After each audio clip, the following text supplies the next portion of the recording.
కేంద్ర బడ్జెట్లో తెలంగాణకు సున్నా ఏమీ లేదు అనేది నిజం. ఒక రాష్ట్రానికి అసలు ఏమీ ఇవ్వకుండా ఉండవచ్చు అట్లా.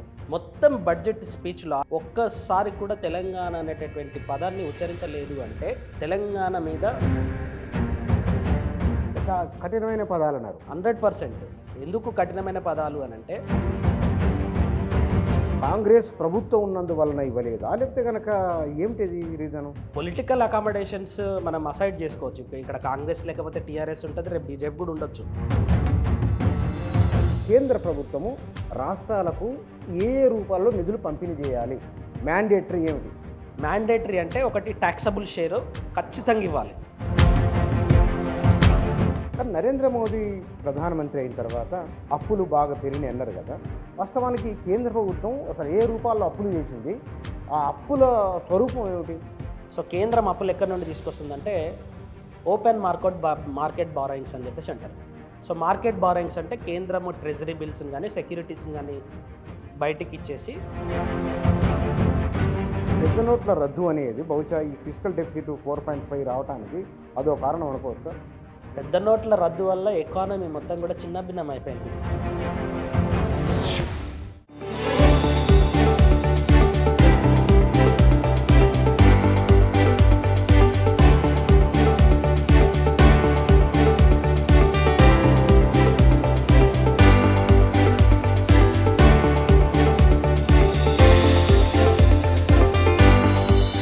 నమస్తే.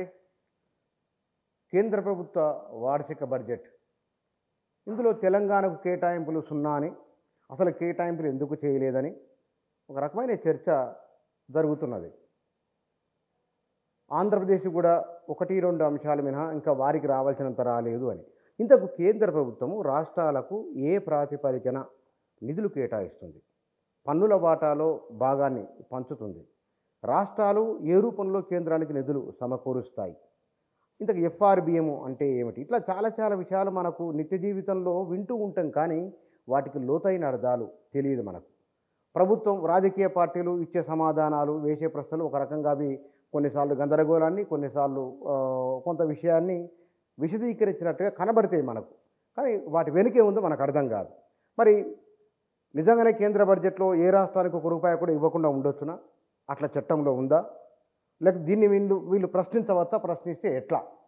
ఇత్యాది విషయాల గురించి మాట్లాడుతూ మనతో ఈ అంశాలపైన చర్చించేందుకు సివిల్ సర్వీస్ అభ్యర్థులకు ఎకనామిక్స్లో శిక్షణ ఇస్తున్నవారు, గ్రూప్ 1, గ్రూప్ 2 వీటికి కూడా శిక్షణ ఇస్తున్నవారు, ఆర్థిక రంగంలో నిపుణులు, పరిశోధకులు ప్రభాకర్ గారు మన దగ్గర ఉన్నారు. వారితో మాట్లాడదాం. సార్ నమస్కారం. నమస్తే.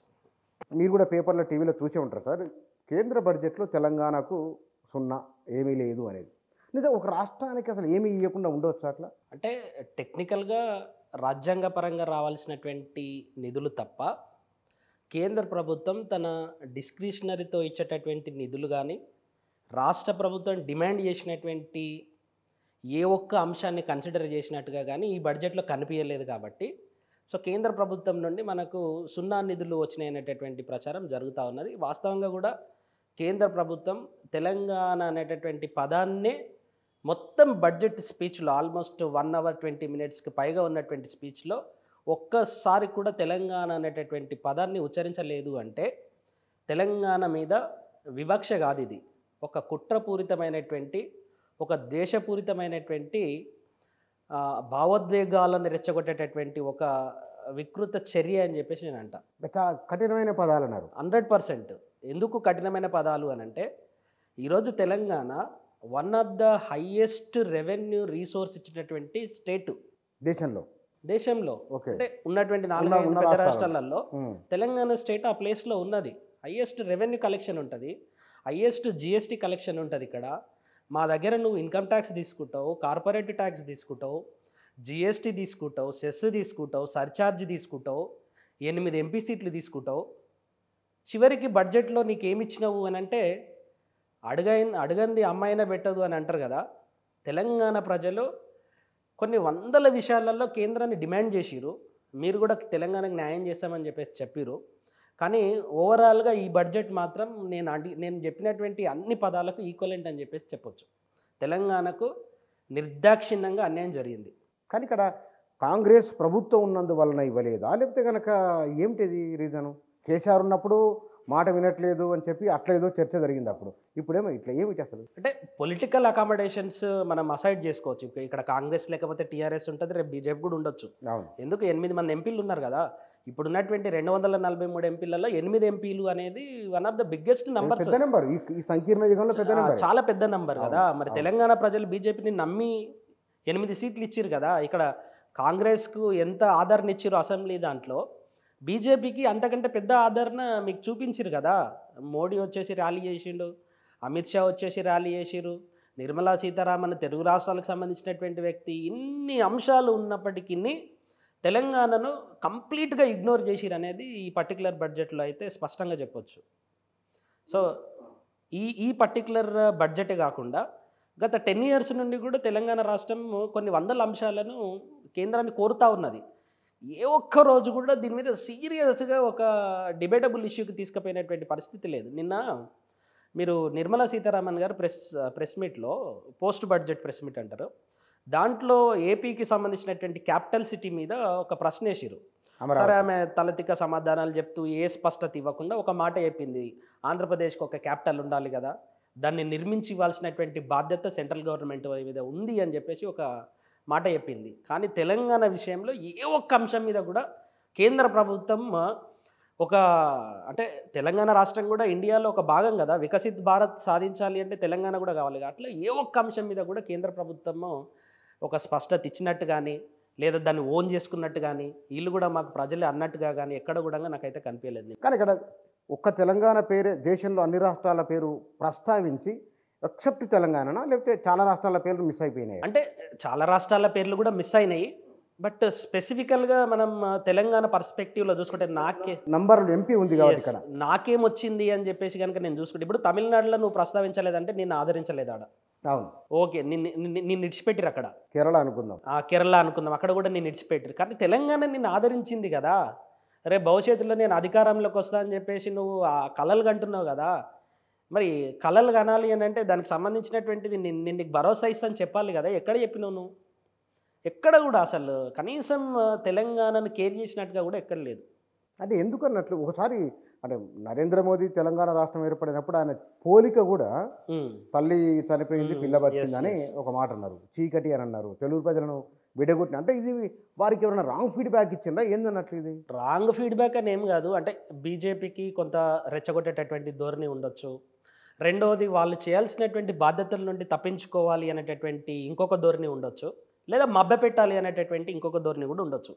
సో ఈ 3 అంశాల ప్రాతిపదికన ఇవ్వకపోతే ఏం చేస్తారు అనేటటువంటి ఒక తెగింపు కూడా ఉన్నది. ఇడ ఏంది వీళ్ళు చేసేది? కాంగ్రెస్కు 8 ఎంపీలు ఏం చేస్తారు? ఎట్లా కాంగ్రెస్ మాట్లాడితే ప్రతిపక్షం మాట్లాడినట్టే. సో కాంగ్రెస్ మాట్లాడేటప్పుడు రాహుల్ గాంధీ, మల్లికార్జున్ ఖర్గే మాట్లాడిందే పైకి వస్తుంది తప్ప తెలంగాణ ఎంపీలు అంత స్థాయిలో మాట్లాడేటంత ఎవరున్నారు?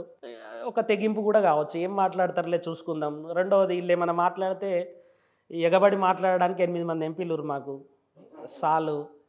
ఇంకొకటి, ఎన్నికలా ఇప్పుడు లేవు. సో ఆల్మోస్ట్ ఇంకొక 5 ఏళ్ళ వరకు ఇప్పుడున్నటువంటి 6 రాష్ట్రాలలో ఎన్నికలే వాళ్ళకు ప్రధానం. ఇప్పుడు బీహార్లో ఎన్నికలు ఉన్నాయి, వాళ్ళకు బీహార్ గురించి కావాలి. జమ్మూ కాశ్మీర్లో ఎన్నికలు ఉన్నాయి, అక్కడ కావాలి.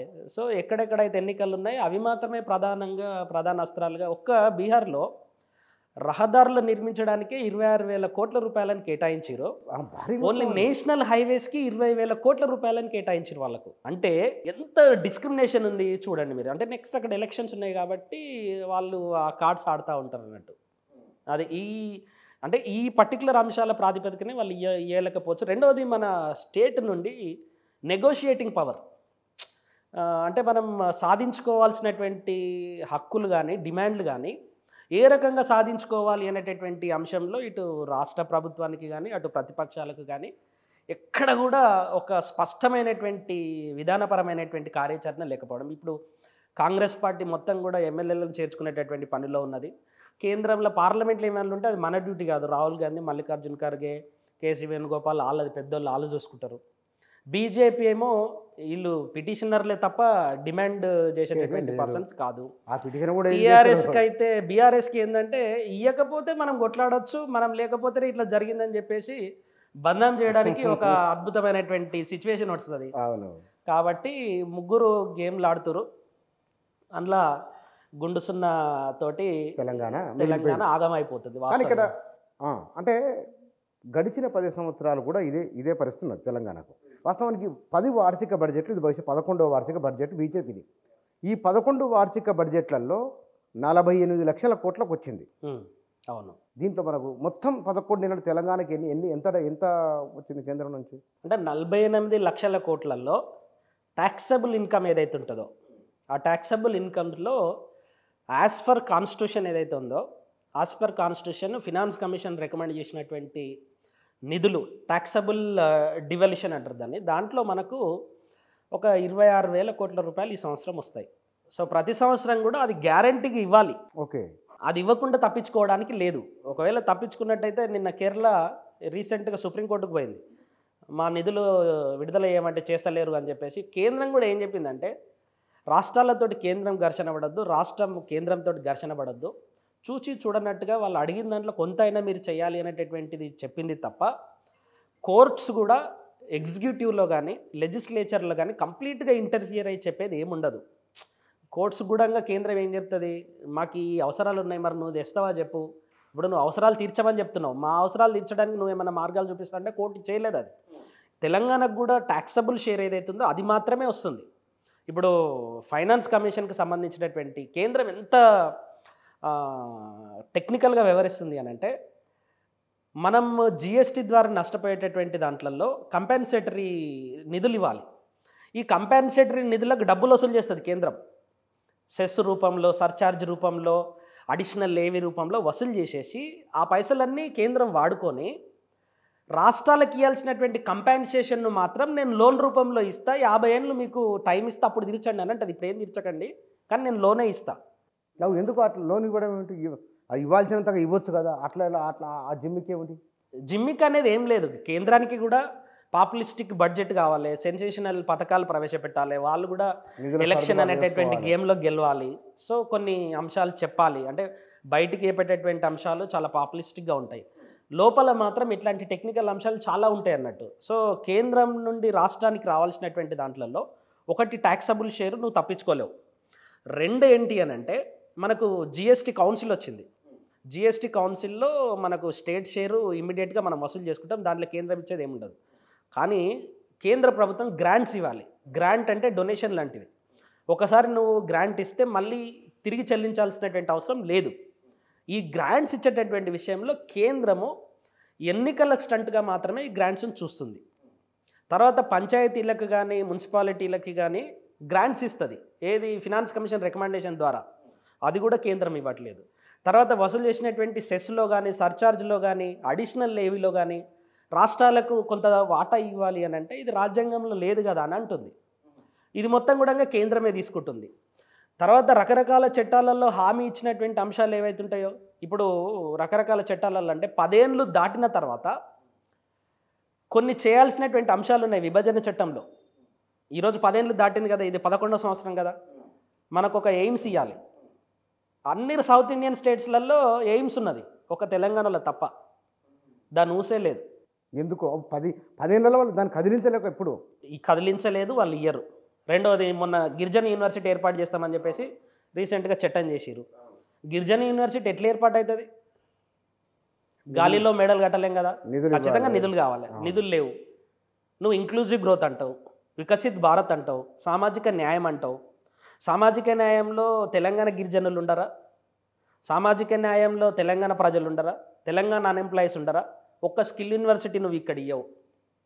కేంద్ర ప్రభుత్వం నుండి స్కిల్ యూనివర్సిటీకి నిధులు వస్తాయి. ఇంకా జోక్ ఏంటంటే, ఇది ఈనాడు పేపర్ మీరు చూడండి, హెడ్డింగ్ సో యువ పథం అని చెప్పేసి ఇచ్చిండు. యువ పథం అంటే యువకులకు ఎక్కువ బడ్జెట్ కేటాయింపులు జరిగినట్టుగా వాళ్ళ ఉద్దేశం, పొగడాలి కాబట్టి. మొత్తం ఈనాడు పేపర్లో ఎన్ని పేజీలు ఇచ్చారు, అన్ని పేజీలల్లో తెలంగాణ అప్పుల గురించి ఒక ఆర్టికల్ లేదు, ఐటమ్ లేదు.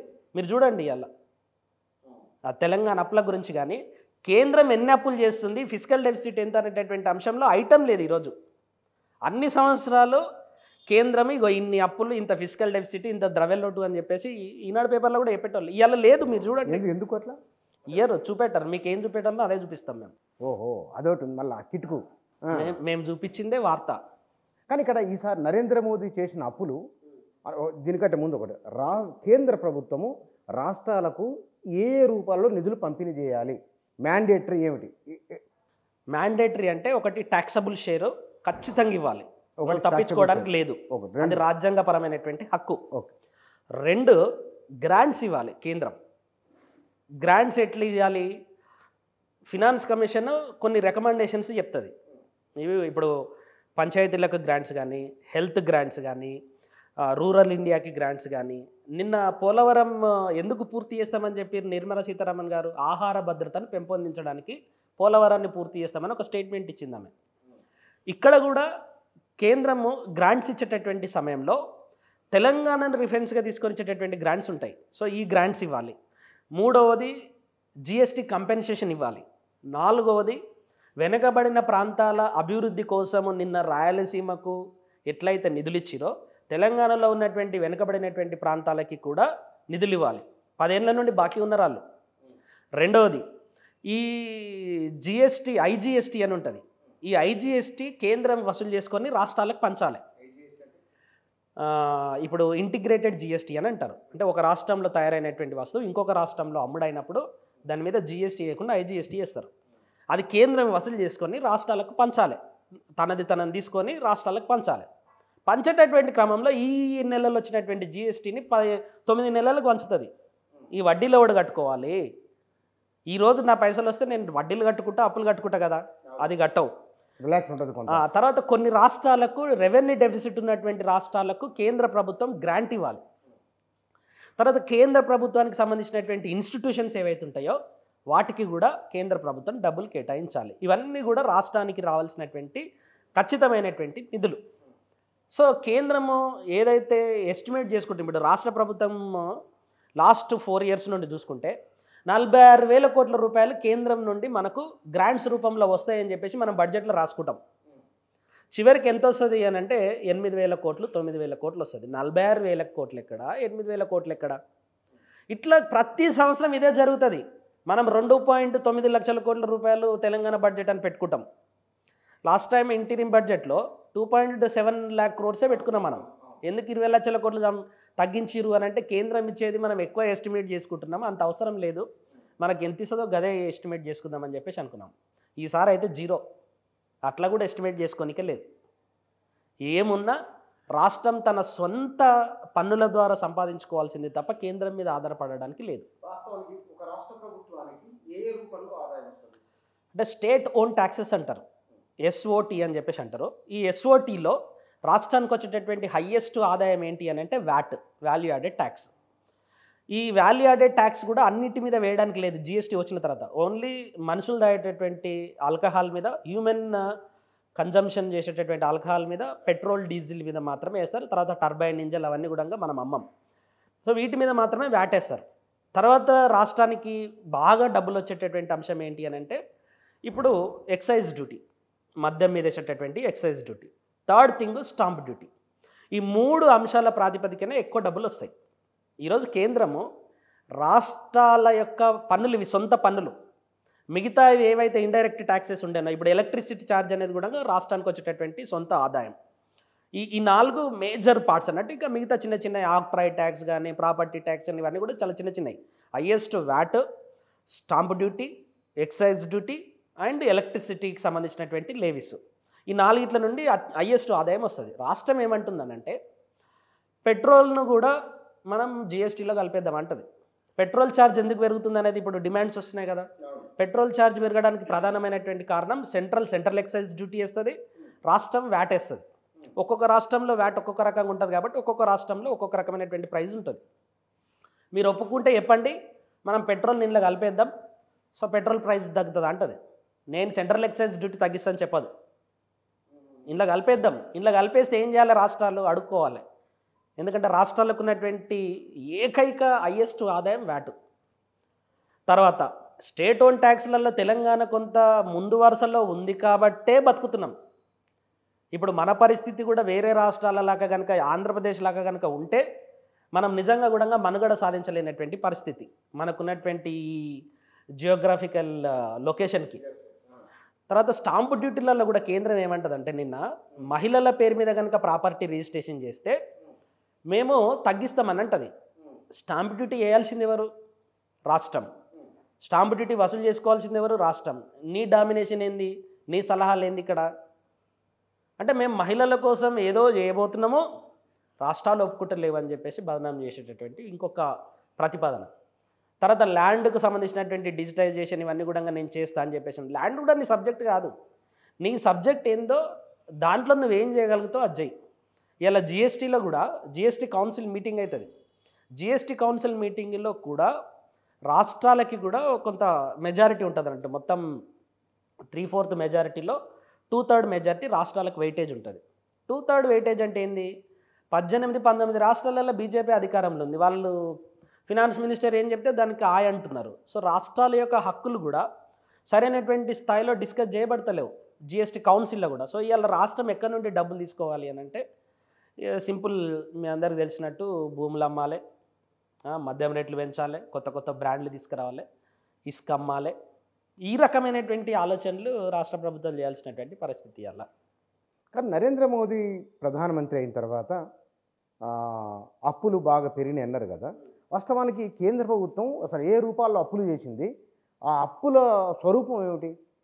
అంటే కేంద్రమైన రాష్ట్రమైన అప్పులు ఎక్కడ నుండి? కేంద్ర తర్వాత రాష్ట్రానికి వద్దాం. సో కేంద్రం అప్పులు ఎక్కడి నుండి తీసుకొస్తుందంటే ఓపెన్ మార్కెట్ బారోయింగ్స్ అని చెప్పేసి అంటారు. సో మార్కెట్ బారోయింగ్స్ అంటే కేంద్రము ట్రెజరీ బిల్స్ని కానీ సెక్యూరిటీస్ని కానీ బయటికి ఇచ్చేసి ఇదంతా ఆర్బీఐ చేస్తుంది వరకు, అక్కడ నుండి డబ్బులు తెచ్చుకుంటుంది. రెండవది ఏంటి అని అంటే కేంద్రం మల్టీలేటరల్ ఏజెన్సీస్ నుండి అప్పులు తీసుకొస్తుంది. మూడవది వచ్చేసి కేంద్ర ప్రభుత్వ సంస్థల నుండి కూడా కొంత ఎన్బిఎఫ్సిల నుండి కూడా అప్పులు తెచ్చుకుంటుంది. సో ఎఫ్ఆర్బిఎం చట్టం ఏం చెప్తుందంటే 2003లో వచ్చింది ఎఫ్ఆర్బిఎం చట్టం. 2003లో వచ్చినటువంటి ఎఫ్ఆర్బిఎం చట్టం ఏం చెప్తుందంటే నువ్వు తీసుకొచ్చేటటువంటి అప్పులు నీ జీడిపిలో 4% దాటవద్దు, 3% దాటవద్దు అని చెప్తుంది. ఇప్పుడు 4% పెట్టుకున్నారు వాళ్ళు, 3% దాటవద్దు అని చెప్పి చెప్తుంది. ఏ ఒక్క రోజు కూడా నీ యొక్క ఫిస్కల్ డెఫిసిట్ 4% కంటే తక్కువ లేదు. 5% పోతుంది, 6% పోతుంది, 5.9% పోతుంది. ఈ year estimation 4.9% of the GDP నీ యొక్క ఆర్థిక లోటు. ఇది ఎస్టిమేటెడే, అంటే వచ్చే ఆదాయానికంటే అవుతున్న లోటు ఉన్నది అంత. అంటే జీడిపిలో మన ఫిస్కల్ డెఫిసిట్ 4.9 అనేది చాలా హైయెస్ట్ అన్నట్టు. 3 లోపలనే ఉండాలి. 4కి ఎక్స్టెన్షన్ చేసుకురు వాళ్ళు ఇంకొక శాతం. ఇప్పుడు 4.9 అయింది. అంటే ఫిస్కల్ డెఫిసిట్ దేని చూపిస్తుందంటే ఆర్థిక క్రమశిక్షణను చూపిస్తుంది. అది ఎంత తక్కువ ఉంటే అంత క్రమశిక్షణ ఉన్నట్టు. మనది 4.3 దాటి 4.9 పోతుంది అని అంటే ఆర్థిక క్రమశిక్షణ లోపించినట్టు. ఫిస్కల్ కన్సాలిడేషన్ లేదు అని అంటారు. ఫిస్కల్ కన్సాలిడేషన్ అంటే ఆర్థికపరమైనటువంటి స్థిరీకరణ లేదు అని చెప్పేసి దీని మీనింగ్. ఎందుకు లేదు అని అంటే నువ్వు పెట్టేటటువంటి ఖర్చు కానీ నువ్వు వసూలు చేసేటటువంటి ఇన్కమ్కి కానీ ఎక్కడ కూడా మ్యాచ్ అవ్వట్లేదు. నువ్వు ఏదో ప్రతిపాదిస్తున్నావు, దీన్ని సాటిస్ఫై చేయడానికి నువ్వు అప్పులు తీసుకొస్తున్నావు. ఈ సంవత్సరం కట్టాల్సినటువంటి అప్పులే 29,000 కోట్లు. అదేంటి వడ్డీ, మనం కట్టేటటువంటి వడ్డీ, కేంద్ర ప్రభుత్వం కట్టాల్సినటువంటి వడ్డీ 29,000 కోట్ల రూపాయలు వడ్డీ కట్టాలి మనం. సో అప్పులు పెరిగితే వడ్డీ పెరుగుతుంది. ఈ 29,000 కోట్ల రూపాయలని తెలంగాణ లాంటి రాష్ట్రానికి ఇస్తే ఎంత అద్భుతమైనటువంటి ప్రగతి ఉంటుంది. సో దీన్ని తగ్గించుకునేటటువంటి చర్యలలో పెద్దగా కేంద్రం ఈసారి చర్యలు తీసుకున్నట్టుగా కూడా ఎక్కడ లేదు. రెండవది ఏంటి అని అంటే రీసెంట్గా reserve Bank of India 1.82 lakhs of dividend ఇచ్చింది నీకు. అంటే రిజర్వ్ బ్యాంక్ ఆఫ్ ఇండియా దగ్గర ఉన్నటువంటి డబ్బులన్నీ ఇచ్చింది, డబ్బులు సరిపోతలేవని. అట్లా డివిడెండ్ మొత్తాన్ని ఇవ్వడం అనేది మన మానిటరీ పాలసీ కానీ ఇంటర్నేషనల్ పర్స్పెక్టివ్లో కానీ అది చాలా రాంగ్ స్టెప్. ఎందుకు చేసింది అని అంటే శక్తికాంత్ దాస్ ఎట్లా చెప్తే అట్లా వినేటటువంటి పొజిషన్లో ఉన్నాడు. ఇంతకుముందు ఉర్జిత్ పటేల్ ఉంటే రాజీనామా చేసిపోయిండు. సో ఇప్పుడు చెప్పి తినేటోళ్ళని తెచ్చుకురాళ్ళు. ఇక ఆయన ఫినాన్స్ మినిస్టర్ ఎట్లా చెప్తే అట్లా. నార్మల్గా ఒక దేశంలో ఫినాన్స్ మినిస్టర్కు రిజర్వ్ బ్యాంక్ ఆఫ్ ఇండియా గవర్నర్కి ఒక కాన్ఫ్లిక్ట్ ఉండాలి.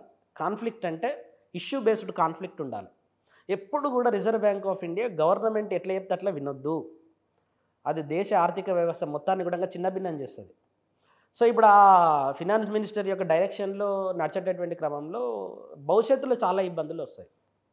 ఇప్పుడు ఇమీడియట్ ఒక ఎఫెక్ట్ చూపెట్టకపోవచ్చు, వాళ్ళు మేనేజ్ చేయొచ్చు, కానీ over a period of time కానీ చాలా ఇబ్బందులు వచ్చేటటువంటి పరిస్థితి అయితే ఉంది. కానీ ఇక్కడ పెద్ద నోట్ల రద్దు అనేది బహుశా ఈ ఫిజికల్ డెఫిసిట్ 4.5 రావడానికి అదో కారణం అనుకోవచ్చా? పెద్ద నోట్ల రద్దు వల్ల ఎకానమీ మొత్తం కూడా చిన్న భిన్నం అయిపోయింది.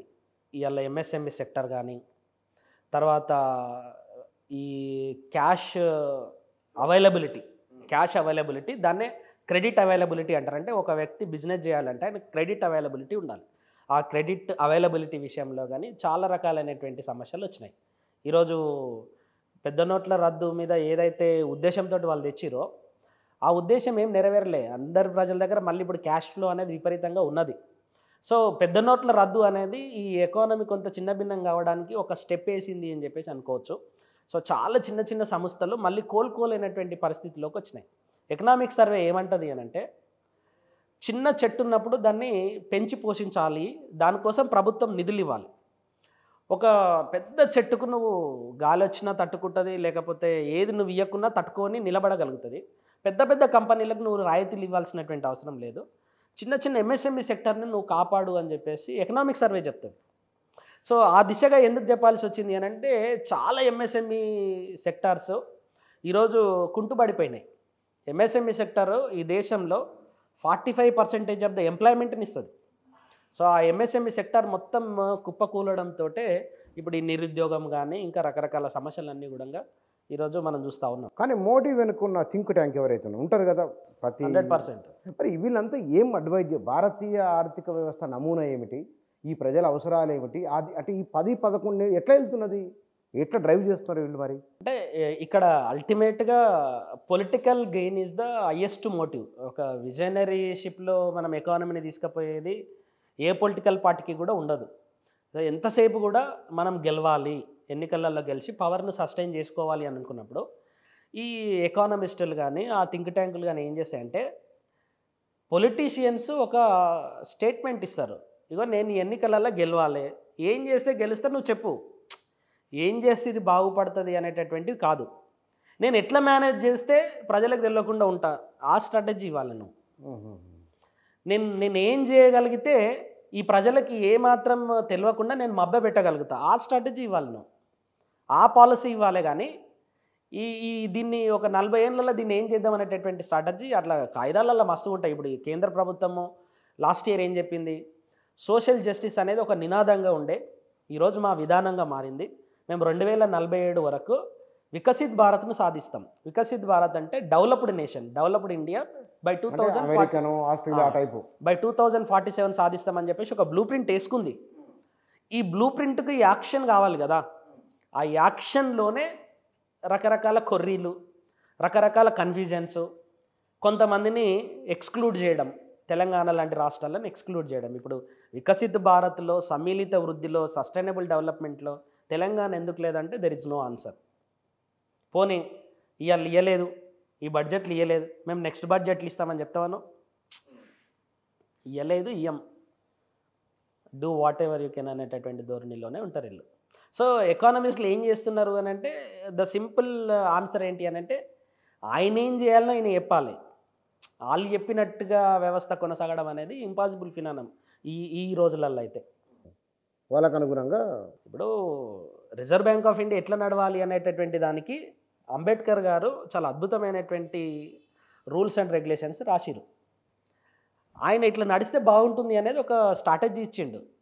అట్లా నడవాలా అనేటటువంటి దాని మీద వీళ్ళు పనిచేస్తే బాగానే ఉంటుంది. అట్లా కాదు, మేము ఇట్లా పోవాలనుకుంటున్నాం, గవర్నర్గా నువ్వు మాకు ఎట్లా హెల్ప్ చేస్తావు, గది ఒక స్ట్రాటజీ చేసుకొని రా అని చెప్పేటటువంటి పరిస్థితి ఈరోజు ఉన్నది. నాకు నువ్వు మ్యాచ్ కావాలి, నీకు నేను మ్యాచ్ కాను, అంతే అంతే. బాగుంది. కానీ ఇక్కడ నరేంద్ర మోదీ చేసిన అప్పుల నంబరు, విపక్షాలు ఏదో నంబర్ చెప్తుంటే అసలు వాస్తవ నెంబర్ ఎంత అంటే, అవుట్ స్టాండింగ్ లయబిలిటీ అని చెప్పేసి ఇప్పుడు మనం స్వాతంత్రం వచ్చిన రోజు నుండి ఇప్పటి వరకు ఎంత అప్పులు ఉన్నాయంటే ఆల్మోస్ట్ 150 లక్షల కోట్లకు పైగా మనకు అప్పులు ఉన్నాయి ఇప్పుడు. అంటే ఇప్పుడు పెట్టిన వార్షిక బడ్జెట్ ఇంకో 2 ఇంతలు. ఎస్, 2-3 ఇంతలు ఉంటుంది. అంటే మన జీడిపితో పోల్చుకుంటే మనది 52% ఉన్నది అప్పు. మన జీడిపి ఒక 220-230 లక్షల కోట్లు అని అనుకుంటే దాంట్లో సగం మన లయబిలిటీ అప్పు ఉన్నది. సగానికి ఎక్కువనే ఉంది. సగానికి అదే 52% ఉన్నది అని చెప్పి చెప్తున్నా. తర్వాత ఎవ్రీ ఇయర్ కూడా మనం 17 నుండి 20 వేల కోట్ల రూపాయలను మనము అప్పు తెచ్చుకుంటాం ప్రతి సంవత్సరం 17 నుండి 20 వేల కోట్లు. సో వేరీ అవుతా ఉంటుంది. సో దీన్ని ఏమంటామనంటే మనం డెట్ క్యాపిటల్ రిసిప్ట్స్ అని చెప్పేసి అంటాం. డెట్ క్యాపిటల్ రిసిప్ట్స్ అంటే మనం మళ్ళీ తిరిగి చెల్లించాల్సినటువంటి అప్పులు ఎప్పుడైతే పెరుగుతాయో అప్పుడు దేశానికి కొంత ఇబ్బందికర పరిస్థితులు వస్తాయి. మనం నాన్ డెట్ క్యాపిటల్ రిసిప్ట్స్ని కూడా పెంచుకుంటున్నాం. ఇప్పుడు నాన్ డెట్ క్యాపిటల్ రిసిప్ట్స్ అంటే మీనింగ్ ఏంటి అంటే అప్పులు చేయకుండా కూడా మూలధన ఆదాయాన్ని సమకూర్చుకోవడం. ఏంటి? డిస్ఇన్వెస్ట్మెంట్ అంటారు. డిస్ఇన్వెస్ట్మెంట్ అంటే ఏంటి? మనకున్న ఆస్తులను కొంత శాతం అమ్మి డబ్బులు తెచ్చుకోవడం, పాత అప్పులను వసూలు చేసుకోవడం అనేది ఉంటుంది. దీంట్లో డిస్ఇన్వెస్ట్మెంట్ విషయంలో కూడా కేంద్ర ప్రభుత్వం ఒక పాలసీని తీసుకొచ్చింది. దాన్నే నేషనల్ మోనటైజేషన్ పైప్ లైన్ అంటారు. నేషనల్ మోనటైజేషన్ పైప్ లైన్ అంటే మన ప్రభుత్వం దగ్గర ఉండేటటువంటి ఆస్తులు ఏవైతే ఉంటాయో ఈ ఆస్తులన్నిటిని కూడా కొన్ని సంవత్సరాలు ప్రైవేటు వాళ్ళకి అప్పగించి వాళ్ళ నుండి మనం డబ్బులు తెచ్చుకోవాలి. అట్లా నెక్స్ట్ 5 సంవత్సరాలలో మనం 109 లక్షల కోట్ల రూపాయలను ఈ మోనటైజేషన్ పైప్ లైన్ ద్వారా తీసుకురావాలి అని అనుకుంటున్నాం. మోనటైజేషన్ పైప్ లైన్ అంటే సింపుల్గా మనకి ఎల్బీ స్టేడియం గవర్నమెంట్ ఆధీనంలో ఉంటుంది, అది ప్రైవేట్ వాళ్ళకి ఇస్తాం. అట్లా ఒక 200-300 రైల్వే స్టేషన్లు, ఎయిర్పోర్టులు, క్రీడా ప్రాంగణాలు ఇవన్నీ కూడా ప్రైవేట్ వాళ్ళకి అప్పగించేసేసి మనం డబ్బులు తీసుకుంటాం. ఈ ప్రైవేట్ వాళ్ళకు వాళ్ళకి డబ్బులు ఎవరు ఇస్తారు? కొనడానికి, అద్దెకు తీసుకోవడానికి, లీజుకు తీసుకోవడానికి? అంటే వాళ్ళు బిజినెస్ చేస్తారు కదా. బిజినెస్ అంటే మన బ్యాంకులో ఇస్తారు, ప్రపంచ దేశాల బ్యాంకులో ఇక వాళ్ళకి రకరకాల పద్ధతులలో అప్పులు అయితే తెచ్చుకుంటారు. అప్పులు తెచ్చుకోవడానికి కూడా రకరకాల పద్ధతులు అంటే గవర్నమెంట్ సపోర్ట్ ఉన్న వాళ్ళు కొంతమంది ఉంటారు. ఈ క్రోనీ క్యాపిటలిజం ఉన్నది కదా గవర్నమెంట్. ఇప్పుడు ఇంతకుముందు ఏమో ఇండస్ట్రియలిస్ట్ ఒకడుండే, పొలిటీషియన్ ఒకడుండే. ఇప్పుడు ఇండస్ట్రియలిస్టే పొలిటీషియనే ఇండస్ట్రియలిస్ట్. సో గవర్నమెంట్ యొక్క పాలసీని ఎవడు ఇన్ఫ్లుయెన్స్ చేస్తాడంటే ఇండస్ట్రియలిస్ట్ ఇన్ఫ్లుయెన్స్ చేస్తాడు. ఆ ఇండస్ట్రియలిస్టే పొలిటీషియన్ అవుతుంది ఈరోజు. వాడు ఎట్లా చెప్తే అట్లే నడుస్తుంది. కానీ కేసీఆర్ తెలంగాణ విషయంలో అప్పులు చేసిన అని కాంగ్రెస్ వాళ్ళు అంటున్నారు. కానీ కేసీఆర్ నిజంగానే అవలంబించిన అభివృద్ధి నమూనా సరైనదేనా తెలంగాణకు? నిజంగానే వీళ్ళు అంటున్నట్టు కానీ అప్పులు సంక్షోభంలో కూరుకుపోయేటట్టు చేసిందా? అంటే కేసీఆర్ చేసినటువంటి పని ఏంటి అని అంటే, మీరు లాస్ట్ ఇయర్ ఎకనామిక్ సర్వే చదవండి. లాస్ట్ ఇయర్ ఎకనామిక్ సర్వేలు ఎట్లుంటుంది అని అంటే, నన్ను నేను పొగుడుకోవాలి. ఎట్లా పొగుడుకోవాలి? ఈరోజు తెలంగాణ రాష్ట్రం 3వ ప్లేస్లో ఉందనుకో, ఎకనామిక్ సర్వేలు ఏం రాస్తారు అని అంటే ఫస్ట్ ప్లేస్ ఆఫ్టర్ 2 స్టేట్స్ అని రాస్తాడు. ఫస్ట్ ప్లేస్ ఆఫ్టర్ 2 స్టేట్స్ అంటే మన ఫస్టే ఉన్నది. ఇంకొక దగ్గర ఎట్లా రాస్తాడు? First in the 18 non special category states అంటాడు. అంటే స్పెషల్ కేటగిరీ స్టేట్స్ ఒక 11 ఉంటాయి కదా, అవి కాకుండా ఇంకొక 18 non special category general states అంటారు. వాటిని జనరల్ కేటగిరీ స్టేట్స్ అంటారు. ఈ జనరల్ కేటగిరీ స్టేట్స్లో మనం ఫస్ట్ వచ్చినాం లేదా 2వ స్థానంలో వచ్చినాం. మొత్తం 28 రాష్ట్రాలు కాదు మనకు ప్రాతిపదిక. మనం ఎక్కడ ఫస్ట్ వస్తామో అక్కడ రిఫరెన్స్ తీసుకోవాలి. తర్వాత తమిళనాడు తర్వాత మనమే ఫస్ట్. ఇట్లాంటి స్టేట్మెంట్లు. రెండవది, ఈరోజు మనం అప్పులు తెచ్చుకోవాలి అని అంటే నేను ఇంతకుముందు చెప్పినా కదా, కేంద్ర ప్రభుత్వం నీ మీద FRBM లిమిట్ని పెడుతుంది. అంటే నీ GSDPలో 4% దాటి నువ్వు అప్పులు తెచ్చుకోవద్దు అని చెప్తుంది. ఇప్పుడు అప్పులు ఎక్కువ తెచ్చుకోవాలంటే ఏం చేయాలి? మనం GSDPని ఎక్కువ చూపెట్టాలి. ఇప్పుడు 10 లక్షల కోట్లలో 4% ఎంతనో, 15 లక్షల కోట్లలో 4% అంటే పెరుగుతుంది కదా. 15 లక్షల కోట్లు చూపెట్టు, GSDPని ఎక్కువ చూపెట్టు, సో దట్ మనం ఎక్కువ అప్పులు తెచ్చుకోవచ్చు. ఇది రెండవది. మూడవది, తెచ్చిన అప్పుల మీద కేంద్రానికి కొంత పవర్ ఉన్నది కదా. నువ్వు అప్పులు ఎక్కువ తెచ్చుకొచ్చున్నావని నేను అసలు నీకు చూపిస్తే కదా అప్పులు తెచ్చుతున్నాను నీకు తెలిసేది. ఆఫ్ బడ్జెట్ లయబిలిటీస్ అంటే ఏంటి? బడ్జెట్లో చూపించకుండా బడ్జెటేతర అప్పులు, వాటిని ఆఫ్ బడ్జెట్ లయబిలిటీస్ అంటాం. అంటే ఏం చేయాలి? దీనికి ఒక కార్పొరేషన్ పెట్టాలి, కార్పొరేషన్కి గవర్నమెంట్ షూరిటీ ఇవ్వాలి.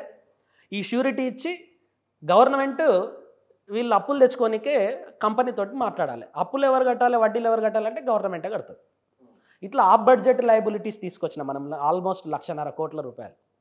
నార్మల్గా ఒక రాష్ట్రము 170 రోజులు అప్పులు తీసుకొస్తే అది కొంత ఆర్థిక క్రమశిక్షణ లోపించిందని చెప్తాం ఒక ఇయర్లో. మనం 320 రోజులు తెచ్చుకున్నాం. సంవత్సరం మొత్తం కేసీఆర్ ఉన్నప్పుడు. దాన్నే వేజ్ అండ్ మీన్స్ అకౌంట్ అని చెప్తారు.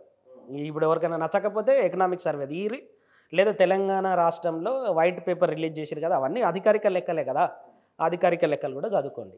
ఇదో కథ. వేజ్ అండ్ మీన్స్ అకౌంట్ 320 రోజులకు పైగా. ప్రతిరోజు మనం మళ్ళీ అప్పులకు వడ్డీలు కట్టాలి, ఖచ్చితంగా కట్టాలి. ఇప్పుడు కేసీఆర్ పోయిన తర్వాత రేవంత్ రెడ్డి వచ్చిన తర్వాత అప్పులకు వడ్డీలు కట్టాలి కదా, కడతనే ఉండాలి. దాంట్లో నువ్వు తప్పించుకోనికే లేదు. ఎందుకంటే ఇక్కడ స్టేట్ అనేటటువంటి దాన్ని తీసుకుంటారు తప్ప ఇక్కడ కేసీఆర్ ఉండ రేవంత్ రెడ్డి ఉండ అనేది కాదు. నువ్వు కట్టాలి నాకు. తర్వాత ఆఫ్ బడ్జెట్ లయబిలిటీస్, తర్వాత ఆఫ్ బడ్జెట్ లయబిలిటీస్లలో కూడా నువ్వు తీసుకొచ్చినటువంటి అప్పులకు రేట్ ఆఫ్ ఇంట్రెస్ట్ ఉంటుంది కదా, రేట్ ఆఫ్ ఇంట్రెస్ట్ 1కి 2కి ఇచ్చేటోడు రెడీగా ఉన్నప్పుడు కూడా 4% 5% కూడా అప్పులు తీసుకొచ్చి ఎందుకు అంతగానో తీసుకురావాలి అంతే. నువ్వు ఒకటి తీసుకో, నేను ఒకటి తీసుకుంటా, 4% పెడదాం, 2 కడదాం. ఇవన్నీ ఇక మనకు తెలిసినటువంటివే. తర్వాత అప్పులు తీసుకొచ్చేటప్పుడు నీకు ఒక దీర్ఘకాలికమైనటువంటి ప్లాన్ ఉంటుంది. అంటే 20 ఏళ్ళ తర్వాత కడతా అని చెప్పేసి నువ్వు నెగోషియేట్ చేసి తెచ్చుకోవాలి. అప్పులు తెచ్చుకోవడం తప్పేం కాదు, ఉండాలి. కానీ నువ్వు తీసుకొచ్చేటటువంటి క్రమంలో నువ్వు చేసేటటువంటి నెగోషియేషన్, ఇప్పుడు నువ్వు అప్పులు తీసుకొచ్చి పొద్దుగాలనే ఒకడొచ్చి నీ ఇంటికాడ కూర్చొని నువ్వు అప్పు తెచ్చుకున్నావు ఏంద్రా అనేటటువంటి దాంట్లో ఉండొద్దు. నువ్వు తెచ్చుకున్నటువంటి అప్పును ఖర్చు పెట్టి దాని నుండి కొంత అవుట్పుట్ రాబట్టి ఒక 20 ఏళ్ళ తర్వాత నేను డబ్బులు ఇస్తా అని చెప్పాలి నేను. అంటే దాన్నే లాంగ్ టర్మ్ లోన్స్ అని చెప్పేసి అంటారు. నువ్వు అంతా షార్ట్ టర్మ్ లోన్స్ తెచ్చుకున్నావు. షార్ట్ టర్మ్ లోన్స్ తెచ్చుకుంటే ఏమవుతుంది, ఇమీడియట్గా దాన్ని డబ్బులు కట్టాలి. ఈ రకంగా డెట్ ఎవర్ గ్రీనింగ్ అయింది. డెట్ ఎవర్ గ్రీనింగ్ అంటే ఏంటి, తెచ్చినటువంటి అప్పులు కట్టడానికి మళ్ళీ అప్పు తెచ్చుకున్నాడు, తెచ్చినటువంటి అప్పులకు వడ్డీలు కట్టడానికి మళ్ళీ అప్పులు తెచ్చుకున్నాడు. నువ్వు రాష్ట్ర ప్రభుత్వం కాబట్టి నీకు అప్పు ఇవ్వడానికి ఎవడో ఒకడు రెడీగా ఉంటాడు. కానీ అల్టిమేట్గా నీకు ప్రజా అవసరాలను తీర్చుకోవడానికి సంబంధించినటువంటి పథకాలను ప్రవేశపెట్టడానికి కానీ, ఇప్పుడు ఎస్సీ ఎస్టీ బీసీ సంక్షేమ హాస్టళ్ళు కట్టడానికి కానీ ఎక్కడ డబ్బులు ఉండవు. ఎంతసేపు మనం ఈ డెట్ ట్రాప్ అంటాం కదా, సో ఈ రుణ విషవలయంలో చిక్కుకునేటటువంటి విధంగా ఈ టెక్నిక్స్ వాడిరు అన్నట్టు. జనాలు ఎవరికి తెలియదు ఈ ఫిజికల్ డెఫిసిట్ ఏంది ఇదేంది ఎవరికి తెలియదు. కానీ ఏమైనా అసెట్స్ క్రియేట్ అయ్యేవా కేసీఆర్ 100% అయినాయి. అసెట్ ఎందుకు క్రియేట్ అవుతుంది అని అంటే again it is a political అకామిడేషన్లో కొన్ని అసెట్స్ క్రియేట్ అయినాయి. సరే వీళ్ళు మళ్ళీ గెలవాలి కాబట్టి ఆ రకంగా కూడా అసెట్స్ క్రియేట్ అయినాయి. కానీ ఎట్లాంటి అసెట్స్ క్రియేట్ కావాలి అని అంటే ఒక సోషల్ అసెట్ క్రియేట్ కావాలంటే విద్యలో కానీ వైద్యంలో కానీ ఒక అద్భుతమైనటువంటి ప్రగతి రావాలి. ఒక గవర్నమెంట్ 10 ఏళ్ళు ఉన్నది అని అంటే మన అక్షరాస్యతలు ఎక్కడున్నాం తెలుసా సార్, మనం చివరి నుండి 2వ స్థానంలో ఉంటుంది తెలంగాణ అక్షరాస్యత దేశంలో. అంటే బీహార్ తర్వాత మన తర్వాత బీహార్ ఒకటే ఉంటుంది, రాజస్థాన్ అవన్నీ పైననే ఉన్నాయి మనకంటే. Gadwal female literacy rate 39%. Group 1లో క్వశ్చన్ ఇచ్చి రాళ్ళే ఇచ్చిరు. గద్వాల, వనపర్తి, నారాయణపేట, మహబూబ్ నగర్ ఇక్కడ ఫీమేల్ లిటరసీ రేటు 40% దాటదు, 42 ఆ సందర్భంలో. 77-78 ఏళ్ళ స్వతంత్ర భారతం తర్వాత 10 ఏళ్ళు తెలంగాణ ఆవిర్భావం తర్వాత లిటరసీ రేట్లో ఏమన్నా చేంజెస్ వచ్చిందంటే నో చేంజ్. అంటే ఈ 10 ఏళ్ళ కాలంలో నువ్వు చేసినటువంటి అసెట్ ఇలా స్ట్రాటజిక్ రోడ్ డెవలప్మెంట్ ప్రోగ్రామ్ అని హైదరాబాద్లో రోడ్స్ వేసిరు, హైవేలు వేసిరు, వీఆర్ హ్యాపీ. అది నీ బాధ్యత, కనీస బాధ్యత. రెండవది సచివాలయం కట్టిరు, అట్లా ఇవన్నీ కట్టిరు. This is okay. ఇంకా కూడా చేయాల్సి ఉంటే సరే, ఇట్ ఈస్ డిబేటబుల్. కానీ నేను అడిగేది ఏంటి అని అంటే as per us the health is concern, as per us the education is concern, as per us the skill is concern. Youth 30 లక్షల మంది నిరుద్యోగులు ఉన్నారు ఈరోజు. గవర్నమెంట్లకు భయమవుతుంది, మేము ఎంత ఇచ్చినా 1,00,000 ఉద్యోగాలు ఇవ్వగలుగుతాం, ఈ 29 లక్షల మందిని నేను ఏం చేయాలి? ఒక గుంపులాగా వస్తున్నారు నిరుద్యోగులు. దీని అంతటికి కారణం ఏంటి అని అంటే అప్పట్లో మనం ఉమ్మడి ఆంధ్రప్రదేశ్లో జరిగిన వివక్ష నియామకాలలో జరిగినటువంటి అన్యాయాలని చెప్పేసి మనం మాట్లాడుకున్నాం. గత 10 ఏళ్లలో ఏం జరిగింది అని అంటున్నాను నేను. గత 10 ఏళ్లలో అన్ఎంప్లాయ్మెంట్ మీద ఒక్కసారన్నా రివ్యూ చేసినావా నువ్వు? ఒక్కరోజు యూనివర్సిటీల మీద రివ్యూ చేసినావు? ఒక్కరోజు ప్రైమరీ ఎడ్యుకేషన్ మీద రివ్యూ చేసినావా? జనరల్ స్టూడెంట్ టీచర్ రేషియో ఎంత ఉన్నది ఒక్కసారన్నా నువ్వు ఆలోచించినావా? పోనీ 100 గురుకుల కాలేజీలు పెట్టినామని చెప్పేసి చెప్తున్నారు మీరు. 200 గురుకుల కాలేజీలు ఒక్క బిల్డింగ్ కట్టినావాను? ఎందుకంటే వీళ్ళంతా ఎస్సీలు, ఎస్టీలు, బీసీ, మైనారిటీలకు గురుకుల పెట్టినావు కదా. 10 ఏళ్ల కాలంలో ఒక్క బిల్డింగ్ కట్టినావో చూపెట్టు నాకు. ఒక్క మైనారిటీ కాలేజ్ నేను కట్టినాను చూపెట్టు, దేనికైనా రెడీ. ఒక్క బీసీ గురుకులం కట్టినావా? ఒక్క ఎస్సీ గురుకులం కట్టినావా? పోనీ యూనివర్సిటీకి నిధులు ఇచ్చినావా? ఇవన్నీ ప్రశ్నలు. ఇవి ఎకనామీ ఎట్లా ఉందో కాంగ్రెస్ వాళ్ళు చేస్తున్నందుకు మీ ఉదాహరణలు సరిపోయినాయి దానికి. ఇక్కడ అంటే ఇది కేసీఆర్ నా అభివృద్ధి నమూనా. నరేంద్ర మోడీ అభివృద్ధి నమూనా ఎట్లా ఉన్నది గడిచిన 10 ఏళ్ళు, ఇప్పుడు 11వ సంవత్సరం? వాళ్ళకొక క్యాడర్ ఉంటుంది, వాళ్ళకొక సిద్ధాంతం ఉంటుంది. ఆ సిద్ధాంతాన్ని మరింత బలోపేతం చేసుకోవడానికి, వాళ్ళ క్యాడర్ను మరింత బలోపేతం చేసుకోవడానికి వాళ్ళు కొన్ని స్ట్రాటజీలు పెట్టుకురు. అదే స్ట్రాటజీలలో పోతురు. సో డిజిటల్ ఎకానమీ పరంగా కానీ, మనుషులను ట్యాక్స్ కట్టేటటువంటి దాంట్లో నిన్న ఒక మీమ్ వచ్చింది. ఏమొచ్చిందంటే, మన ట్యాక్స్ రేట్స్ ఏమో యూరోపియన్ స్టేట్స్లో ఉన్నట్టున్నాయి, ఫెసిలిటీస్ మాత్రం ఆఫ్ఘనిస్తాన్లో ఉన్నట్టున్నాయి అనేటటువంటి ఒక మీమ్ వచ్చింది. సో నువ్వు ట్యాక్సులు వసూలు చేస్తున్నావు. ఇంకొక ఆయన ఒక ట్వీట్ పెట్టిండు, నా శాలరీ 1.82 crores per annum, నేను కట్టే ట్యాక్స్ 62 లక్షల రూపాయలు కడుతున్నాను అంటున్నావు. నువ్వు బిజినెస్ పెట్టినటువంటి ప్రతి ఒక్కడు 100 రూపాయలు సంపాదిస్తే 40 రూపాయలు ట్యాక్స్ కడుతున్నాడు.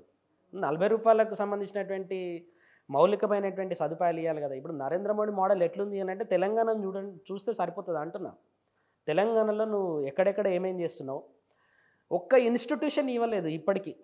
సో మనం ఇన్స్టిట్యూషన్స్ని నిర్మించాలి, ఇన్ఫ్రాస్ట్రక్చర్ని నిర్మించగలిగినప్పుడు మాత్రమే నీ మోడల్ ఇంకొక 20 ఏళ్ళకు 30 ఏళ్ళకు సస్టైనబుల్ అవుతుంది తప్ప. ఇప్పుడు మనం చాలా ఇండ్లలో చూస్తుంటాం కదా, రోజు గడుస్తుంది సరిపోతుంది అనేటటువంటి ధోరణిలోనే ఉన్నది స్ట్రాటజీ. కానీ ఇంకొక 20 ఏళ్ళకు నాకు పర్వాలేదు, లేదా 20 ఏళ్ళ తర్వాత నేను ఇట్లా కాబోతున్నా అనేటటువంటి దాని వైపుగా మాత్రం నాకు ఎక్కడ కూడా పెద్దగా కనిపించలేదు, హోప్ లేదు. అంటే అట్లా అని చెప్పేసి కాంగ్రెస్ ఏదన్నా పొడిచి చేసిపోయిందంటే అట్లేం లేదు. నిజంగా కాంగ్రెస్ ఈ 60 ఏళ్ళల్లో 70 ఏళ్ళల్లో మంచిగా చేసి ఉంటే ఇవాళ ఈ దుస్థితి రాకపోవు. రాహుల్ గాంధీ భారత్ జోడో యాత్ర చేసేటప్పుడు చలికి కోట్ వేసుకోకుండా వచ్చేసి వణుకుతూ మాట్లాడుతున్నాడు. జర్నలిస్ట్ అంటాడు, నేను పేదోళ్ళ కోసం నేను వణుకుతూ మాట్లాడుతున్నా, వర్షంలో మాట్లాడుతున్నాను అంటాడు. ఈ 60 ఏళ్ళల్లో మీరు నిజంగా చేసిన ఉంటే మాకు ఆ వణికే పరిస్థితి ఎందుకు వచ్చేది? సో ఈ రాజకీయ పార్టీలు ఎప్పటికి కూడా ఈ ఒక ఎన్నికల గేమ్ లాగా, ఒక ఓటర్ను ఒక వస్తువులాగా మాత్రమే చూసినంత కాలం ఇది ఇట్లాగే కొనసాగుతుంది. కానీ మన్మోహన్ సింగ్ ప్రధానమంత్రి, ఆర్థిక మంత్రిగా ఉండి సంస్కరణలు తేవడం, తానే ప్రధానమంత్రిగా 2 terms ఉన్నప్పుడు ఆర్థిక వ్యవస్థ, అప్పుడు Chidambaram finance minister, double digit growth rate నమోదయ్యింది. ఆ తర్వాత పడిపోయింది అని అంటారు. ఈ లెక్కల మాయాజాలం ఏమిటి? అంటే ఫినాన్స్ మినిస్టర్గా ఉన్న మన్మోహన్ సింగ్ వ్యక్తిగతంగా చాలా మంచోడు, విజ్ఞానవంతుడు, సౌమ్యుడు, ఇవన్నీ ఓకే. కానీ యాజ్ ఎ ప్రైమ్ మినిస్టర్గా ఆయన ఉన్నటువంటి కాలంలో ఆల్మోస్ట్ 13 సార్లు సిఆర్ఆర్ను పెంచిరు. అంటే క్యాష్ రిజర్వ్ రేషియో అంటారు. సిఆర్ఆర్ను పెంచుతున్నావు అని అంటే ఇన్ఫ్లేషన్ చాలా అధిక స్థాయిలో ఉంది అని అర్థం. సో 10 ఏళ్ళు నిత్యావసర ధరలు చాలా హయ్యెస్టే ఉన్నాయి. రెండోది, భారతదేశానికి గ్రోత్ కానీ, తెలంగాణకు గ్రోత్ కానీ, ఎక్కడ కూడా గ్రోత్ అనేది ఒక పర్టికులర్ ఎకానమీ సైకిల్స్ అంటాం మనం. ఈ సైకిల్స్ మారుతూ ఉంటే గ్రోత్ వస్తూనే ఉంటుంది. పడిపోయిన తర్వాత దాన్ని మళ్ళీ రీవైవ్ చేసేసి లేకపోతే ఒక సబ్స్టాన్షియల్ గ్రోత్ని తీసుకురావడం ఒకటైతే, ఈ లెక్కలలో గ్రోత్ వస్తూనే ఉంటుంది. నువ్వు ఏది చేసినా చేయకున్నా కూడా ఒక సెటన్ టైం తర్వాత గ్రోత్ డబుల్ అవుతుంది. అది చిదంబరమే చెప్పిండు. మీరు కూడా బీజేపీ కూడా డబుల్ డిజిట్ గ్రోత్ వస్తుందని మీరు ముడిసొద్దు, ఈ గ్రోత్ వలన ఎన్ని ఉద్యోగాలు సృష్టించబడ్డాయి చెప్పాలి అని అన్నాడు. అది వాళ్ళకు కూడా వర్తిస్తుంది. సో మన్మోహన్ సింగ్ ఉన్నటువంటి కాలంలో ఎకానమీ పెద్దగా ప్రాస్పరిటీగా అయితే ఏం లేదు. సో దాని తర్వాత జరిగినటువంటి పరిణామాలు ఏవైతే ఉంటాయో, ఆయన ఇచ్చినటువంటి రీఫార్మ్స్ కొంత కొనసాగినప్పటికీ ఎకానమీ అన్ని చోట్ల కూడా ఒడిదుడుకులలోనే ఉన్నది. మనం స్ట్రాంగెస్ట్ పిల్లర్గా ఉన్నామని చెప్పేసి కూడా ఏం లేదు. ఈసారి ఇప్పుడు ఇంత చెప్తున్నప్పటికీ మనం 7%కే ఎస్టిమేట్ చేస్తా ఉన్నాం. ఆర్థిక సర్వేలో ఎందుకు చేస్తున్నాము అని అంటే 2 things చెప్పిరాళ్ళు. ఒకటి, అంతర్జాతీయపరమైనటువంటి పరిణామాలు మనకు అనుకూలంగా లేవు. 2, మాన్సూన్స్ అనుకూలంగా లేవు అని ఉన్నాను. ఈ 2 1947 నుండి ఉన్నాయి. ఎప్పుడు అనుకూలంగా ఉండవు ఈ 2. నువ్వేం చేయగలుగుతావు అనుకూలం లేనప్పుడు అనేది కదా మ్యాటర్స్. ఈ 2 ఎప్పుడు అనుకూలంగా ఉండవు మనకు. అంతర్జాతీయ పరిణామాలు నువ్వు చెప్పినట్టు నడవవు, వానదేవుడు నువ్వు చెప్పినట్టు రాడు. సో వర్షం అనేది ఇట్స్ ఎ డోల్డ్రమ్. ఆయన ఆడేటటువంటి వానదేవుడు ఆడేటటువంటి జూదంలో రైతులు సమిదల లాంటోళ్ళు అని చెప్పేసి అంటూ ఉంటారు. It always comes. International metrological department చెప్పినా, ఇండియన్ మెట్రలాజికల్ డిపార్ట్మెంట్ చెప్పినా ఇవాళ వర్షం వస్తుందంటే రాకపోవచ్చు, రాదు అంటే రావచ్చు. దీనికి దీనికి నీ చేతులు ఉండవు ఈ రెండు నీ చేతులు ఉండవు కాబట్టి నువ్వేమన్నా చేయగలుగుతావా చెయ్యి. ఈ రెండు ఉండవు కాబట్టి ఇది ఇట్లనే ఉంటుంది అని అంటే నీ కాంట్రిబ్యూషన్ ఏంది ఇక్కడ? సో నీ కాంట్రిబ్యూషన్ తోటి నేను ఇట్లా గ్రోత్ పెంచబోతున్నా అని చెప్పేసి చెప్పగలగాలి. కానీ నరేంద్ర మోడీ వచ్చిన తర్వాత దేశం సగర్వంగా తలెత్తుకుంటున్నది, ఆర్థికంగా పరిపుష్టి వచ్చిందని అంటున్నారు. నిజంగా పరిపుష్టిగా వస్తే, నిజంగా మనము ఆర్థికంగా ఒక పెద్ద స్థాయిలో ఉంటే ఇవాళ గ్రోత్ ఎస్టిమేషన్ ఇది ఉండదు. రెండవది, ప్రజల మీద ఇంత పెద్ద ఎత్తున మనం పన్నులు వేయాల్సినటువంటి అవసరం లేదు, సర్చార్జ్ చేయాల్సినటువంటి అవసరం లేదు. మరి ప్రభుత్వానికి డబ్బులు ఎట్లా వస్తాయి అని అంటే నువ్వు పెట్టేటటువంటి సంస్థలు బాగా అవుట్ పర్ఫామ్ చేసినప్పుడు నీకు డబ్బులు వస్తాయి. ఇప్పుడు చాలా సంస్థల్ని నేను చెప్పినా కదా, నిజంగా మనం అవుట్ పర్ఫామ్ చేస్తే నేషనల్ మోనటైజేషన్ పైప్ లైన్ అనేటటువంటి ఒక పథకం మనకు అవసరమా? మరి డబ్బులు ఎట్లా వస్తాయి అంటే నీకు అధికారం ఇచ్చింది అందుకు, నువ్వు ఏదో చేస్తావు అని చెప్పేసి నీకు అధికారం ఇచ్చారు. సో ఎకానమీ ఈ లెక్కలతోటి, ఈ నంబర్లతోటి ప్రజల జీవితాలలో ఎంత మార్పు వచ్చింది అనేది మ్యాటర్స్. సో ఇప్పుడు ప్రజల జీవితాలలో ఎంత మార్పు వచ్చింది అని చెప్పేసి మనం గుర్తించాలి అని అంటే ఎన్ని ఉద్యోగాలు సృష్టించబడ్డాయి, ఎంత పేదరికం నుండి బయటకు వచ్చింది, ఎంత సమ్మిళిత వృద్ధి జరిగింది, అంటే ఎంతమందిని ఎక్స్క్లూడ్ చేసిరో సమాజంలో, ఎంతమంది ఎకానమీకి వచ్చి అది చేస్తూ ఉన్నారు. ఇలా 220 లక్షల కోట్ల రూపాయల జీడిపిలో ఒక సామాన్యుడి యొక్క వాటా ఎంత? ఇలా 48 లక్షల కోట్ల బడ్జెట్లో ఒక ఊర్లో గట్టు అనేటటువంటి విలేజ్లో ఉన్నటువంటి ఒక వ్యక్తి యొక్క వాటా ఎంత, ఆయనకి ఏమొస్తుంది ఇంట్లో అనేదే మ్యాటర్స్. దాన్నే సమ్మిళిత వృద్ధి లేదా ఇంక్లూజివ్ గ్రోత్ అని చెప్పేసి అంటాము. ఆ ఇంక్లూజివ్ గ్రోత్ కావాలి. ఈ దేశం యొక్క సంపద అందరికీ చెందాలి. ఒక్క ముఖేష్ అంబానీ దగ్గర 5 లక్షల కోట్లు ఉంటే అది దేశాభివృద్ధి ఎట్లయితుంది? ఒక రిజర్వ్ బ్యాంక్ ఆఫ్ ఇండియా ఒక టైంలో ఒక మాట చెప్పింది, అప్పులు తీసుకొని ఎగ్గొట్టినటువంటి విల్ఫుల్ డిఫాల్టర్స్ ఉంటారు కదా, విల్ఫుల్ డిఫాల్టర్స్ అంటే కావాలని చెల్లించినటువంటి వాళ్ళు, ఉద్దేశపూర్వక ఎగవేతదారుల యొక్క లిస్టును ప్రకటించండి అని చెప్పేసి సుప్రీంకోర్టు చెప్పింది ఆర్బీఐకి. ఆర్బీఐ ఏమన్నదంటే వీళ్ళందరూ ఇండియన్ ఎకానమీని నడిపేటోళ్ళు, ఇండియన్ ఎకానమీ అంతా వీళ్ళ మీద డిపెండ్ అయి ఉంటుంది, వీళ్ళ పేర్లు ప్రకటిస్తే అది డౌన్ఫాల్ అవుతుంది, ఎకానమీ డిస్టర్బ్ అవుతుంది అని చెప్పింది.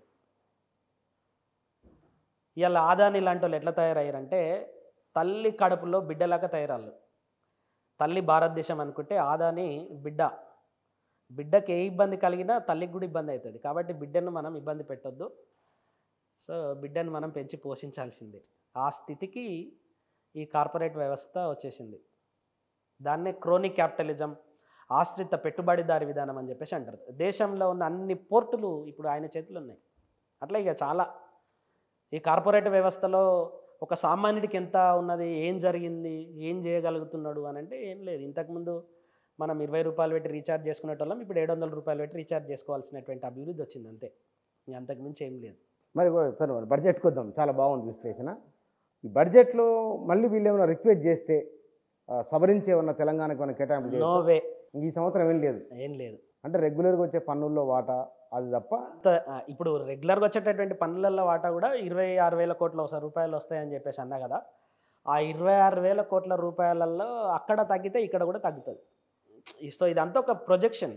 ఎకానమీ బాగా అభివృద్ధి చెందితే ఈ పన్నులు కూడా బాగా వచ్చేటటువంటి అవకాశం ఉంటుంది అంతే. ఇక నువ్వు మళ్ళీ రిక్వెస్ట్ చేసి నువ్వు కింద మీద ఏం చేసినా కూడా కేంద్ర ప్రభుత్వం ఏమి ఇచ్చేది ఉండదు. ఒకవేళ ఇచ్చేది ఉంటే ఈసారి నువ్వు గట్టిగా కొట్లాడితే వాళ్ళు నీకేమైనా హామీ ఇస్తే ఆ హామీ నెక్స్ట్ బడ్జెట్లో కార్యరూపం దాల్చొచ్చు. అది నెక్స్ట్ ఇయర్ అంతే. ఈ ఇయర్ అయిపోయినట్టే. ఇప్పుడు ఉన్నదే 8 నెలల కాలం. ఈ 8 నెలల కాలానికి ఈ బడ్జెట్ ఒకసారి ఎస్టిమేట్ చేసిరు అని అంటే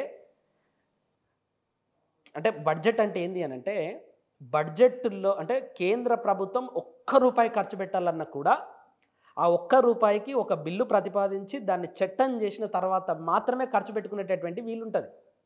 బడ్జెట్ అంటే అదే. బడ్జెట్ ఒక బిల్లు రూపంలో పెట్టి దీన్ని పాస్ చేసుకుంటారు. అప్పుడు నువ్వు డబ్బులు తీసుకోవడానికి నీకు అర్హత వచ్చినట్టు. కన్సాలిడేటెడ్ ఫండ్ ఆఫ్ ఇండియాలో ₹1 తీసుకోవాలన్నా నువ్వు చట్టం చేయాల్సిందే. ఈ చట్టం చేసేటంత ఓపిక కానీ మళ్ళీ నీ కోసం ఒక చట్టాన్ని రూపొందించేటటువంటి అది కానీ ఏమి ఉండదు. ఒకసారి బడ్జెట్ వచ్చిందంటే దాన్ని పార్లమెంట్ ఆమోదిస్తుంది, దానికి అనుగుణంగా చెల్లింపులు జరిగిపోతాయి, ఆటోమేటిక్గా జరిగిపోతాయి అంతే. అంటే ఇది ఒక పెద్ద తతంగం. బడ్జెట్ అనేది ఒక పెద్ద తతంగం. పార్లమెంట్ యొక్క ఆమోదం తీసుకోవడం బడ్జెట్ అంటే. సో ఇప్పుడు పార్లమెంట్ ఆమోదం లభిస్తుంది దీనికి. ఏపీకి కొంత మెరుగే కదా, అంటే ఏపీకి కూడా కొంత, అంటే మనతోటి పోల్చుకుంటే, అంటే రిఫరెన్స్ తీసుకుంటే, అదే రిఫరెన్స్ తోటి తీసుకుంటే బెటర్. రిఫరెన్స్ తీసుకుంటే వాళ్ళకు చాలా చోట్ల చాలా అద్భుతమైనటువంటి అది ఇచ్చిరు. కానీ దాంట్లో కూడా కేంద్రం ఇంకా కూడా గేమ్ ఆడుతూ ఉన్నది వాళ్ళకు. దాంట్లో అంటే వీళ్ళు ఇప్పుడు బీహారు ప్రత్యేక హోదా అడిగింది, వాళ్ళకి హైయెస్ట్ ఎంపీ సీట్లు ఉన్నాయి. 2012లో వాళ్ళ మీద ఒక రిపోర్ట్ ఇచ్చింది, ఏమని, బీహార్కు ప్రత్యేక హోదా ఇచ్చేటటువంటి అర్హత లేవన్నది. 2012 అంటే ఇది ఏ సంవత్సరం, 2024. మళ్ళీ రివ్యూ చేసి చెప్పొచ్చు వాళ్ళకు. ఆంధ్రప్రదేశ్కి ప్రత్యేక హోదా ఇస్తామని చెప్పేసి కేంద్ర ప్రభుత్వం చెప్పింది, అది కాంగ్రెస్ బీజేపీ కాదు, హామీ ఇచ్చింది, ఇయ్యలేరు. సో వీళ్ళిద్దరు కూడా చాలా ముఖ్యమైనటువంటి పొజిషన్లో ఈరోజు కేంద్రంలో ఉన్నారు, సంకీర్ణ ప్రభుత్వంలో. కాబట్టి వీళ్ళిద్దరిని సాటిస్ఫై చేయాలి అనేటటువంటి, అక్కడ బీహార్లో ఎన్నికలు కూడా ఉన్నాయి కాబట్టి ఈ 2 లక్ష్యాలతోటి ఏపీకి కొంత మేలు చేసిరు. కానీ ఏపీకి కూడా చాలా రకాలైనటువంటి క్లారిటీస్ రావాల్సినటువంటి ఆస్కారం ఉన్నది. ఇప్పుడు నిన్న ప్రెస్ మీట్లో చాలా స్పష్టంగా అడిగారు, మేడం మీరు 15,000 కోట్లు అమరావతికి ఇస్తున్నారు కదా, అదేంది అప్ప, గ్రాంటా, లేకపోతే రాష్ట్రం ఏమన్నా అప్పులు తెచ్చుకుంటుందా అంటే, ఆమె ఏమంటున్నది అని అంటే, క్యాపిటల్ సిటీ ఉండాలి, ఈ రాష్ట్రంలో క్యాపిటల్ సిటీ లేకుండా ఒక ఆంధ్రప్రదేశ్ ఒకటే ఉన్నది, 15,000 కోట్లు మేము మల్టీలాటరల్ ఏజెన్సీస్ అంటే వరల్డ్ బ్యాంక్ కానీ, ఏషియన్ డెవలప్మెంట్ బ్యాంక్ కానీ, రకరకాల సంస్థల నుండి తెచ్చుకుంటాం. తెచ్చుకున్నప్పుడు ఖచ్చితంగా కొంత మ్యాచింగ్ గ్రాంట్ అడుగుతారు అన్నట్టు వాళ్ళు. మ్యాచింగ్ గ్రాంట్ అంటే మేము 100 రూపాయలు ఇస్తే మీరు 30 రూపాయలు 40 రూపాయలు పెట్టుకోవాలని అంటారు. 15,000 కోట్లకు మ్యాచింగ్ గ్రాంట్ అంటే ఒక 6-7 వేల కోట్ల రూపాయలు కావాలి. ఆమె ఏమంటుంది, ఇది మేము ఇస్తామా, ఏపీ ఇస్తుందా, లేకపోతే మేమేం మాట్లాడి తెస్తామా అనేది మేము మాట్లాడుకొని సెట్ చేసుకుంటాం. అది క్యాపిటల్ సిటీ అయితే ఉండాలి. పోలవరం ఏంది మరి, పోలవరానికి ఎట్లా చేస్తా అంటే, పోలవరానికి కూడా మల్టీలేటరల్ ఏజెన్సీ నుండి మేము లోన్స్ ఇప్పించుకోవడానికి మేము పర్మిషన్ ఇస్తామని అన్నారు. ఇక తర్వాత కొన్ని ఇండస్ట్రియల్ కారిడార్స్కి కొంత నిధులు ఇస్తామన్నారు, రాయలసీమకు కొంత నిధులు ఇస్తామన్నారు. అట్లా కొంత తెలంగాణతో పోల్చుకుంటే అయితే బెటర్ పొజిషనే, కానీ వాళ్ళకు కూడా జరగాల్సినంత న్యాయం అయితే జరగలేదు అనేది నా యొక్క అభిప్రాయం. ఈ బడ్జెట్ వచ్చింది కాబట్టి ఇంకా ఈ ఏడాదికి ఇంతే సంగతి, అంతే ఇక. Right sir, thank you very much. కేంద్ర ప్రభుత్వం తెలంగాణకు ఎందుకు నిధులు ఇవ్వలేదు, వాటి వెనుకున్న కారణాలు ఏమిటి, ఇంతకు కేంద్ర ప్రభుత్వము ఆర్థిక నిర్వహణ ఎట్లా ఉంటుంది, గడిచిన కొన్నాళ్ళుగా జరిగింది ఏమిటి, దీని ప్రభావము భవిష్యత్తులో ఎట్లా ఉండబోతున్నది, వీటికి సంబంధించిన తదితర అంశాలకు సంబంధించి వారి అభిప్రాయాలు ఇవి. Thank you.